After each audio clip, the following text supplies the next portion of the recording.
로버트 클린턴이 쓴 영적 지도자 만들기라는 책이 있습니다. 거기에 보면 하나님께서는 생애 전반을 통해서 지도자를 부르시고 세우시기까지 특별한 훈련 과정을 거친다고 이야기를 합니다. 그래서 하나님께서 쓰시고자 하는 지도자를 부르신 다음에 그 지도자가 세워져서 하나님의 사역을 하기까지 특별한 진행 과정을 통해서 그 지도자를 다루신다고 그렇게 이야기를 했습니다. 저는 그 특별한 때가 무엇인가 생각했을 때 각자에게 하나님께서는 강야로 이끄신다고 생각을 합니다. 그리고 그 강야 속에서는 하나님이 고난이라는 무기를 통해서 그 사람을 빚으시고 다듬으시고 하나님 사역에 필요한 일꾼들로 빚어가시는 것을 볼 수가 있습니다. 이 클린턴 박사가 이야기하기를 사람들은 사역을 위해서 배우고 행해야 할 게 무엇인가에 집중하지만 하나님은 우리에게 한 가지를 보시는데 그것은 내 안에 그리스도의 형상을 이루고 있는가에 관심을 가지고 있다고 이야기를 합니다. 우리는 그 사람이 얼마나 생산성이 있고 얼마나 활동을 열심히 하고 얼마나 결과물이 좋은가에 집중할지 모르지만 하나님께서는 어떤 사람이 되었느냐에 초점을 맞추신다고 그렇게 이야기하는 그 책을 제가 리더십 교육을 위해서 읽으면서 많은 감동을 받았습니다.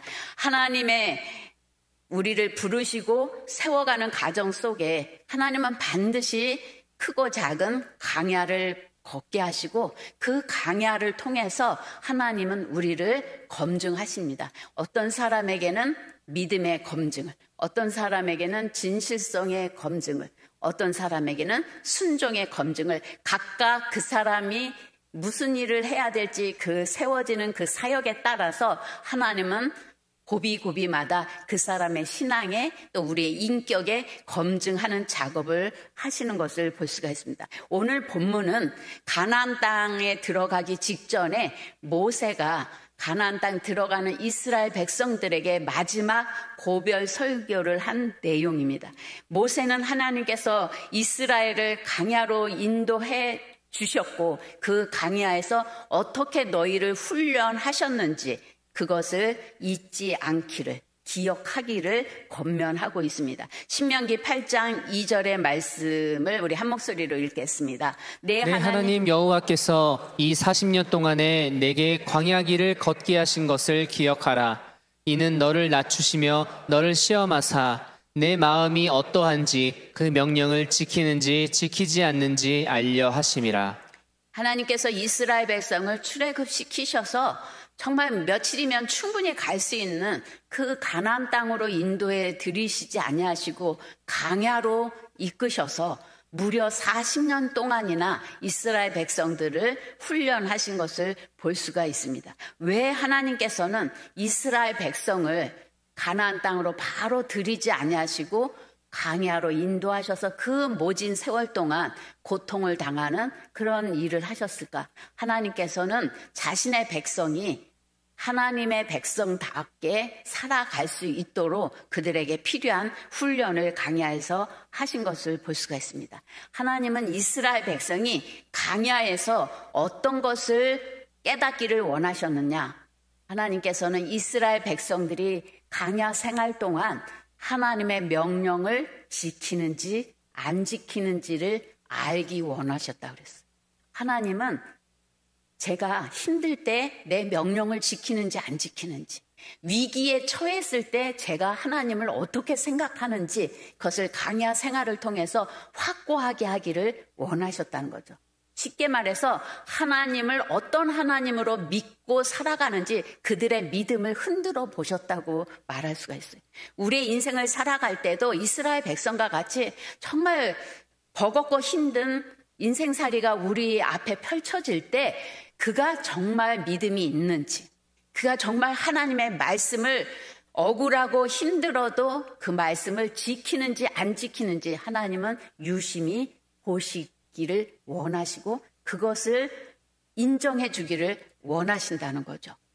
두 번째는 우리가 강야 생활을 하면서 하나님을 바로 알기를 원하셨어요. 그것은 사람이 떡으로만 사는 것이 아니라 하나님의 말씀으로 산다는 것을 백성들이 깨닫기를 원하셨다는 거죠. 이 두 가지를 이스라엘 백성들이 기억하고 깨닫게 하시기 위해서 광야 생활을 이끄셨어요.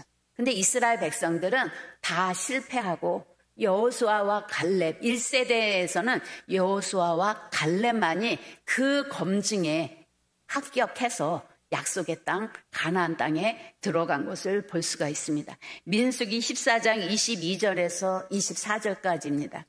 내 영광과 애국과 광야에서 행한 내 이적을 보고서도 이같이 10번이나 나를 시험하고 내 목소리를 청종하지 아니한 그 사람들은 내가 그들의 조상들에게 맹세한 땅을 결단코 보지 못할 것이요 또 나를 멸시하는 사람은 한 사람도 그것을 보지 못하리라. 그러나 내 종 갈렙은 그 마음이 그들과 달라서 나를 온전히 따랐은즉 그가 갔던 땅으로 내가 그를 인도하여 드리리니 그의 자손이 그 땅을 차지하리라.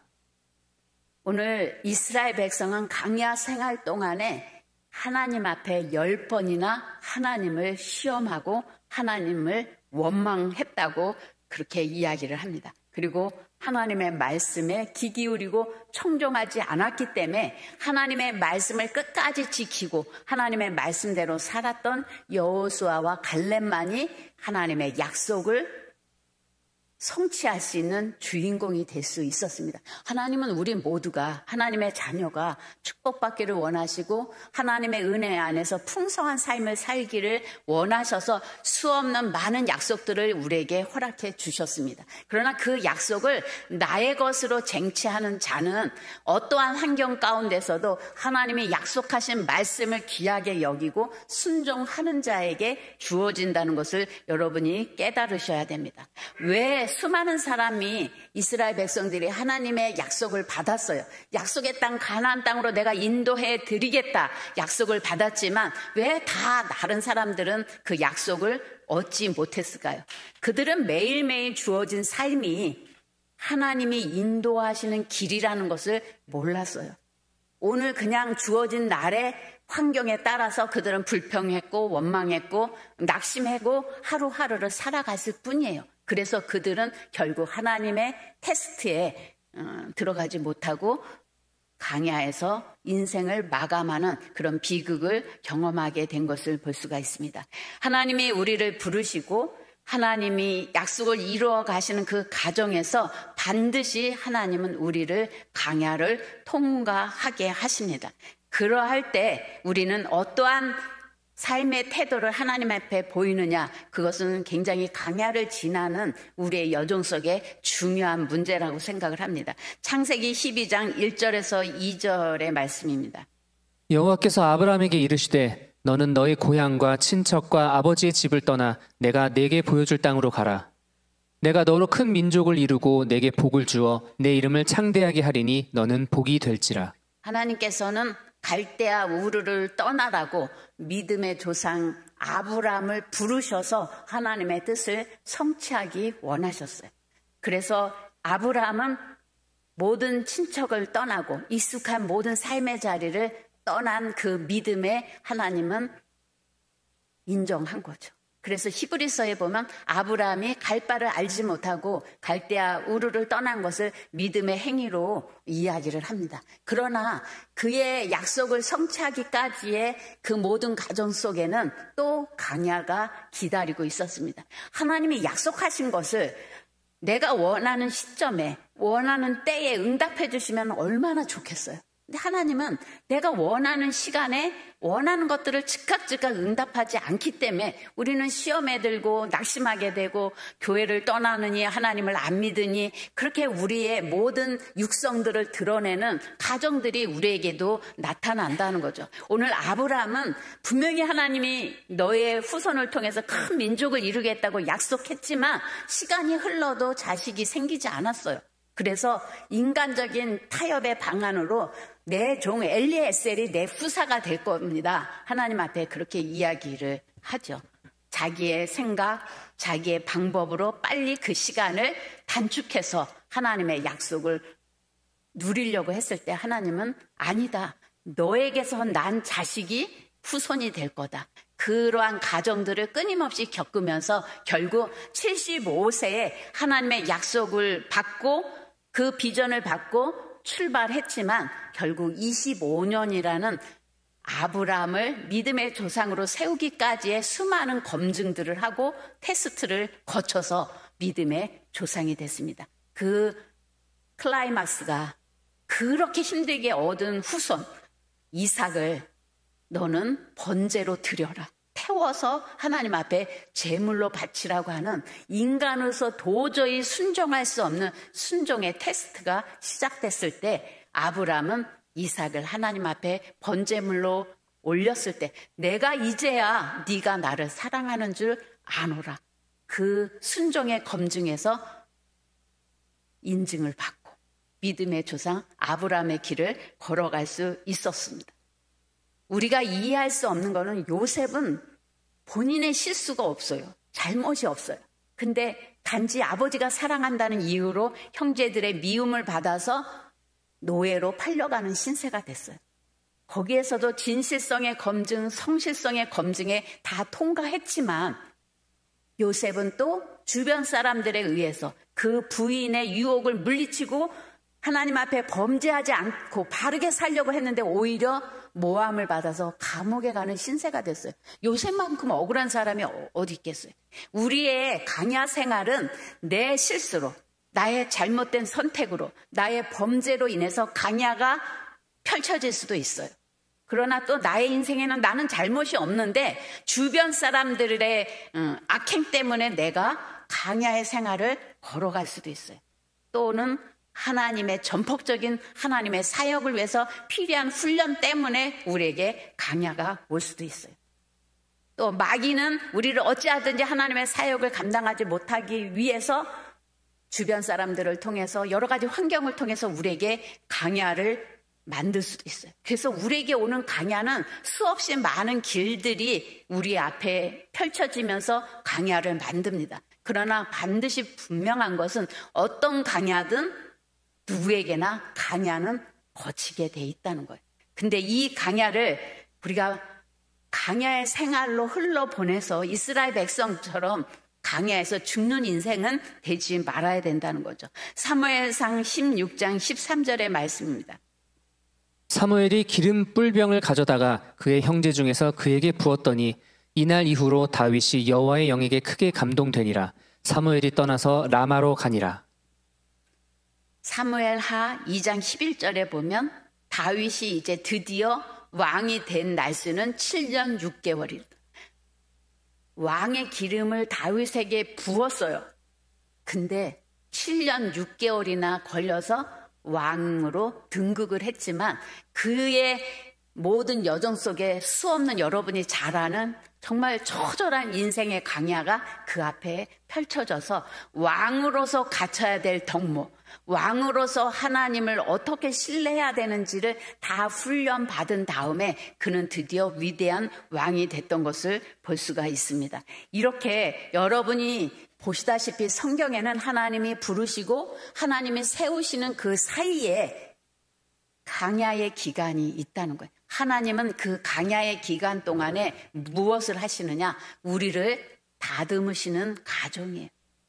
이 다듬으시는 과정 속에서 인간은 강야에서 가장 자기의 모습을 있는 모습 그대로 드러내는 게 바로 강야입니다. 그래서 하나님은 강야로 우리를 이끄셔서 내 안에 어떤 믿음을 갖고 있는지, 어떤 성품을 가지고 있는지, 어떤 비전을 갖고 있는지 적나라하게 다 드러나게 하시고 그 드러난 것들을 통해서 나를 변화시키고 내가 성숙해지고 내가 다듬어져서 하나님 쓰시기에 아름다운 그릇이 되기를 원하시는데 우리는 그 강야에서 그저 불평, 원망, 낙심하면서 강야의 세월을 보내다가 인생을 끝날 수도 있다는 무서운 경고를 여러분 들으셔야 돼요. 여러분이 강야를 거치는 과정 속에서 여러분은 강야에서 무엇을 보시나요? 강야가 아니라서 몰라요. 다 천국 생활을 하시나 보죠. 여러분 강야에서 사람들이 보는 것은 환경이에요. 내가 편안한 삶을 원하는데 편안하지 않아. 좋은 사람들과 함께 살기 원하는데 좋은 사람들이 아니야. 다 주변만 봐요. 환경만 봐요. 우리는 강야를 걸을 때 하나님의 말씀을 붙잡아야 돼요. 하나님 말씀이 뭐라 말씀하셨는지. 아까 이스라엘 백성들을 강야에서 하나님이 보시기를 원하시는 것은 어떠한 상황 속에서도 이 백성이 하나님의 말씀을, 하나님의 명령을 지키는지 안 지키는지를 알기 원하셨다 그랬잖아. 오늘 우리의 강야 속에서 하나님은 우리의 성품이 어떤 성품인지, 정말 나를 믿는 믿음이 진짜 믿음인지,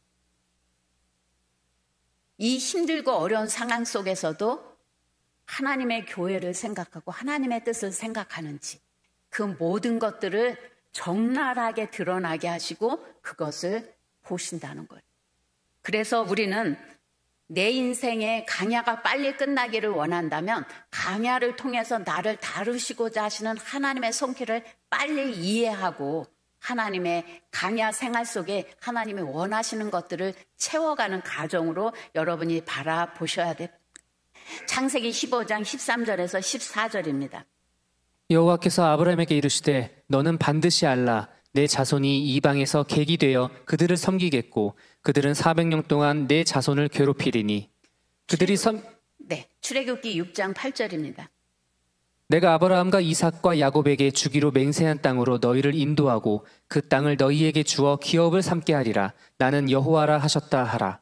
오늘 하나님께서는 아브라함을 통해서 또 모세를 통해서 약속하신 것을 계속해서 재천명하시면서 내가 약속의 땅 가나안 땅을 너희에게 허락해 주실 거라는 것을 약속을 하셨습니다. 우리는 강야의 시간을 지날 때 하나님이 약속하신 것은 반드시 이루시고 하나님은 선하시다는 것을 믿어야 돼요. 여러분이 강야를 지날 때 흔들리는 것은 내가 믿는 하나님이 날 정말 사랑하시는 거 맞아? 나를 축복하시겠다고 한 거 맞아? 나는 버림받은 자식 아니야? 그런 많은 갈등과 번민이 일어날 때도 내가 버티고 견딜 수 있는 힘은 말씀에 약속하신 하나님의 성품을 신뢰하는 거라는 거죠. 제가 어저께 청년들과 성경 공부하면서도 기도의 응답이 이루어지지 않을 때, 열심히 기도해도 기도의 응답이 안 올 때 우리는 어떻게 해야 되느냐? 하나님은 선하시기 때문에 기도 응답이 안 되는 것도 하나님은 선하시기 때문에 나에게 좋게 역사할 거다. 기도 응답이 되는 것도 하나님은 선하시기 때문에 나의 필요한 것을 줄 거라는 하나님은 선하시다는 그 신뢰가 있어야 우리는 기도 생활에 시험에 들지 않고 실패하지 않는다고 이야기를 했는데, 우리의 강야 생활 속에서도 우리가 붙잡을 수 있는 것은 환경이 아니라, 환경이 좋아지면 내가 믿음이 좋아질 것 같지만 전혀 그렇지 않아요. 우리의 믿음은 어디에서 나오느냐? 하나님의 말씀을 신뢰할 때 그 믿음이 흔들리지 않을 수 있습니다. 히브리서 11장 5절에서 6절의 말씀을 다 한 목소리로 읽겠습니다. 믿음으로 에녹은 죽음을 보지 않고 옮겨졌으니 하나님이 그를 옮기심으로 다시 보이지 아니하였느니라. 그는 옮겨지기 전에 하나님을 기쁘시게 하는 자라 하는 증거를 받았느니라. 믿음이 없이는 하나님을 기쁘시게 하지 못하나니 하나님께 나아가는 자는 반드시 그가 계신 것과 또한 그가 자기를 찾는 자들에게 상 주시는 이심을 믿어야 할지니라. 에녹은 300년 동안 하나님을 기쁘시게 하면서 하나님과 동행한 자라고 오늘 히브리서 저자는 이야기합니다. 하나님을 기쁘시게 하는 거는 뭐라고요? 믿음이에요. 믿음이 없이는 하나님을 기쁘시게 할 수 없나니. 우리가 믿는 믿음은 뭐예요? 하나님을 찾는 자들은 하나님이 반드시 살아계시다는 것을 믿어야 돼. 죽은 신이 아니라 지금도 살아서 우리를 돌보시고 우리를 인도하시고 계시다는 그 살아계신 하나님을 신뢰할 수 있어야 돼요. 그리고 그를 찾는 자들에게 상 주시는 이심. 근데 우리는 하나님이 환경에 따라 계속 요동을 치죠. 우리는 어떤 상황 속에서도 그 하나님에 대한 믿음을 잃어버리지 않고 하나님과 동행하는 삶을 살아갈 때 하나님께서는 우리에게 하나님의 약속을 이루어 가십니다. 신명기 8장 3절입니다. 너를 낮추시며 너를 줄이게 하시며 또 너도 알지 못하며 내 조상들도 알지 못하던 만나를 내게 먹이신 것은 사람이 떡으로만 사는 것이 아니요 여호와의 입에서 나오는 모든 말씀으로 사는 줄을 내가 알게 하려 하심이니라. 예, 어저께 어떤 청년이 저한테 질문을 해요. 목사님, 그래도 돈을 무시할 수는 없잖아요. 어떻게 먹고 살아야 될지 막막한데 어떻게 해야 돼요? 참 마음이 아팠어요. 근데 저는 그 청년한테 그렇게 얘기했어요. 너 그렇게 앞을 향해서 미래에 대해서 불확실한 것에 대해서 불안해하고 두려워하고 염려하고 근심하지. 근데 지나온 날을 돌아봐. 여전히 하나님이 먹이셨잖아. 그러면 앞으로도 먹일 거라는 걸 그냥 믿어. 그리고 하루하루 하나님이 공급하시는 것으로 살아. 그러면 이렇게 얘기할 수도 있죠. 딴 사람은 싸놓고 사는데 왜 나는 매일매일 그냥 구걸하듯이 하루하루 어떻게 살까 걱정하면서 살아야 돼요? 여러분 대신 제가 질문하는 겁니다. 그렇잖아요. 어떤 사람은 10억씩 싸놓고 돈 걱정 안 하고 사는데 나는 내일은 어떻게 사나 어떻게 먹나 왜 나는 그렇게 걱정하면서 살아야 돼요? 하나님의 주권이에요. 하나님이 토기장이시라고 얘기했어요. 내가 종지를 만들든 항아리를 만들든 도자기를 만들든 그거는 내 영역이야. 하나님의 주권 가지고 시험에 들고 하나님 주권 때문에 따지고 시험에 들 게 아니라 하나님이 내 인생을 그렇게 빚으셨다면 나는 그 안에서 쉼을 얻는 법을 배워야 돼요. 그게 지혜고 그것이 믿음의 사람들이 걸어갈 행보예요. 왜 나는 삼성의 그 이재용처럼 왜 부자가 안 되게 해줬어요? 백날 따져봤자 소용없는 질문이에요. 내가 했다는데. 우리는 그 하나님이 나에게 주신 분량이 뭔지를 알고 그 안에서 자족하고 기뻐하면서 최선을 다해서 행복하게 살아가는 게 삶의 지혜라고 저는 이 나이가 되니까 깨달아지더라고요. 시편 119편 10절입니다. 여호와여 주의 이름을 아는 자는 주를 의지하오리니 이는 주를 찾는 자들을 버리지 아니하십니다. 하나님을 의지하는 자, 하나님을 찾는 자들을 버리지 않는다고 말씀하셨어요. 하나님은 종종 좋은 선물을 주시기 전에 먼저 그것을 바르게 다루는 법을 가르치기를 원하셔서 우리를 광야로 모실 때가 있습니다. 왜냐하면 광야에서 내 모습이 그대로 드러나기 때문에 그 광야에서 내 모습을 보고 계속해서 말씀에 비춰서 여러분을 수정해 나가는 과정을 여러분이 해야 됩니다. 이스라엘 백성들은 광야에서 하나님을 잘 섬기는 것 같고 하나님 앞에 예배하고 하나님 말씀대로 사는 것 같았지만 위기가 올 때마다 옛날을 그리워하면서 차라리 애굽에 사는 게 더 좋았을 뻔했습니다. 차라리 애굽으로 돌아가겠습니다. 그렇게 이야기하는 모습을 봅니다. 우리도 고난이 오거나 역경이 오면은 아유 차라리 예수 안 믿는 게 좋을 뻔했어. 예수 믿을 때가 더 평안했어. 이렇게 경거망동하는 그런 성도들도 있습니다. 우리는 광야 생활을 하면서 나의 믿음이 적나라하게 드러나요. 그리고 나의 육성들이 적나라하게 드러나는데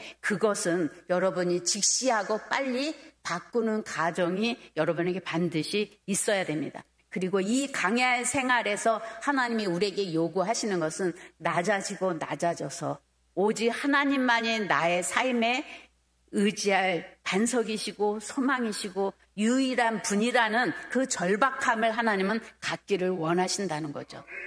삶의 황무지에서 오직 보이는 것은 하나님밖에 없습니다. 그런 고백을 우리가 절실함으로 할 때 하나님은 우리를 통해서 또한 새 일을 행하실 수가 있습니다. 시편 13편 3절입니다.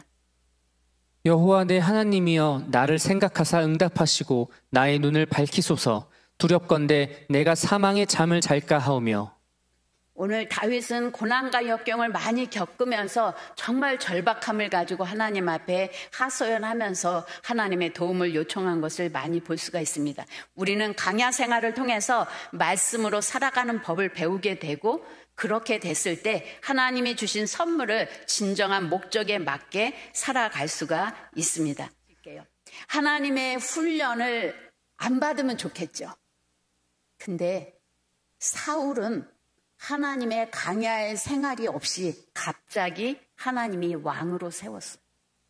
훈련받지 않고 바로 하나님이 세우신 그 사울은 하나님 앞에서 위기와 여러 가지 어려움이 왔을 때 그의 육성들이 드러나서 하나님의 말씀을 어기고 합리화시키고 변명하다가 그의 왕의 자리에서 내려올 수밖에 없고 그 집안이 비참하게 멸망의 길을 걸어가는 것을 볼 수가 있습니다. 오늘 우리는 훈련되지 않았는데 출세하고 훈련되지 않았는데 부자 되고 그러면 좋을 것 같지만 그것이 오히려 나를 또 패망의 길로 걸어가기 때문에 우리는 고난과 역경의 광야를 지날 때 원망하고 낙심할 것이 아니라 하나님이 나에게 광야로 이끄신 목적이 무엇인지에 초점을 맞추고 나를 다듬고 하나님이 원하시는 일꾼으로 세워질 수 있는 것들을 채워가면서 하나님과 함께 광야를 걸어가는 지혜가 필요합니다. C.S. 루이스가 고난은 기먹은 인생을 깨우는 하나님의 확성기다 그랬어요. 우리는 좀처럼 힘들고 어렵지 않으면 하나님의 음성에 귀 기울이지를 않아요. 그래서 하나님은 고난이라는 확성기를 통해서 하나님은 자신을 계시하기를 원하신다는 거죠. 시편 119편 71절에 고난 당한 것이 내게 유익이라 이로 말미암아 내가 주의 율례들을 배우게 되었나이다. 그렇게 고백했습니다.